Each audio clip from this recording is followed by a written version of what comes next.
A smell of gunpowder, mixed with burnt barbecue smoke, had followed me since early that morning.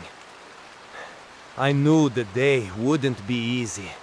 The community felt tenser than ever. Each step I took through the narrow alleys echoed, and even the sound of traffic down below seemed distant, as if we were cut off from the rest of the world. I held my weapon tight, but it wasn't just the gun that gave me a sense of security. It was the experience built up over years of trying to maintain some kind of order in a place where the law felt like a distant concept.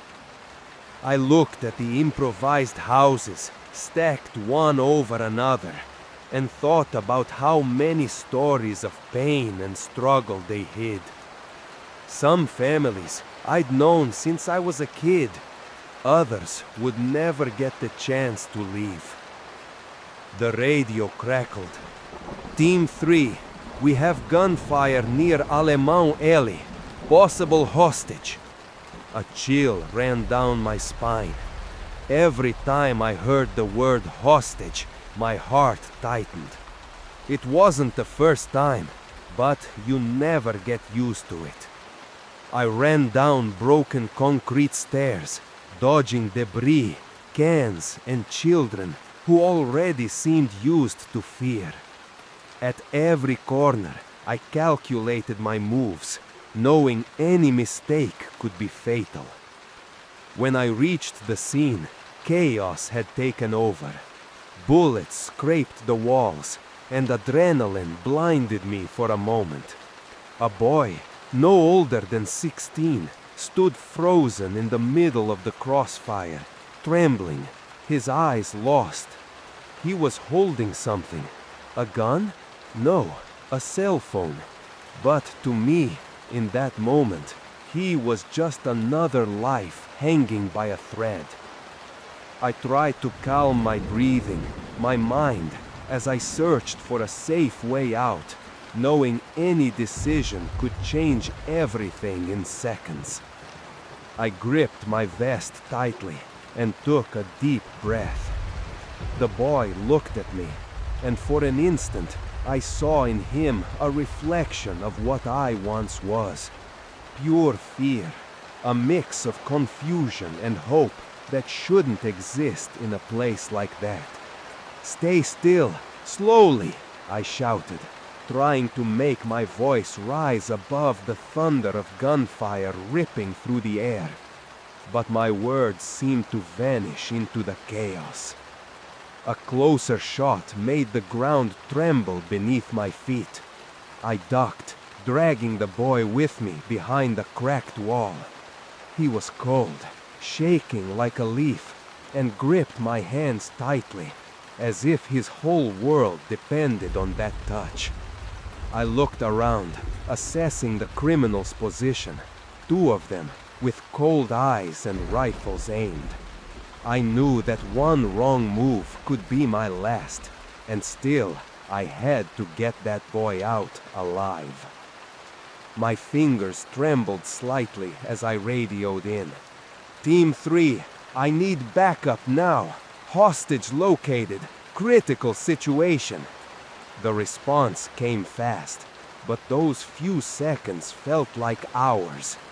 Every second was an eternity, and I could hear my own breathing mixing with the gunshots and screams coming from every direction.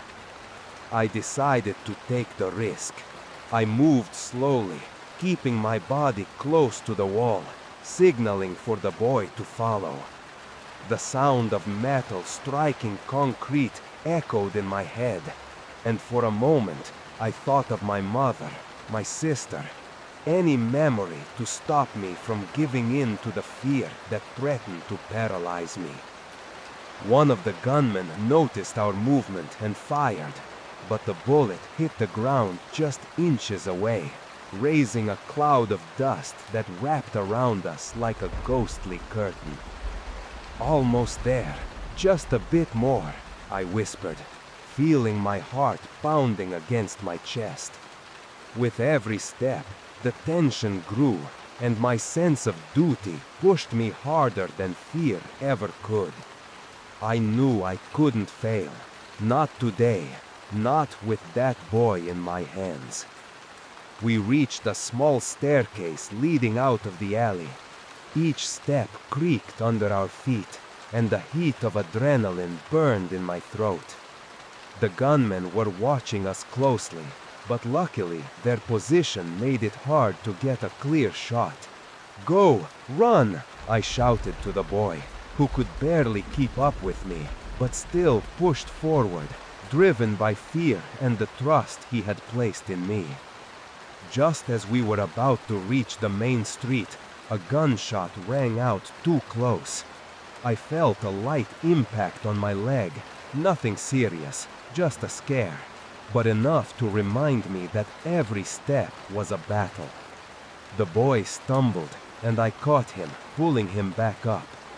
He looked at me with tear-filled eyes, and at that moment, I realized every risk I had ever taken, every patrol through the chaos of the favela, was worth it for moments like this. One life saved, one smile defying fear. Finally, I saw the patrol car arriving, its lights cutting through the smoke and tension.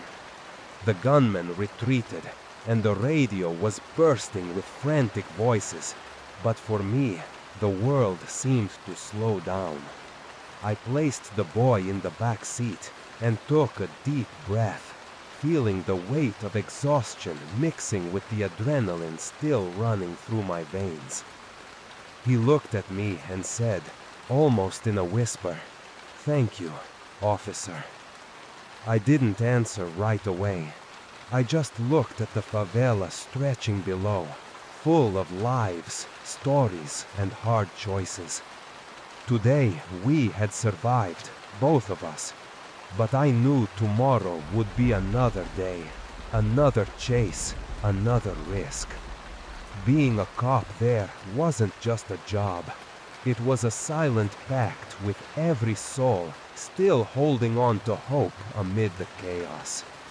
And as I drove away, with the boy now safe, I felt that same familiar heavy truth settle in again, being the thin line between fear and life.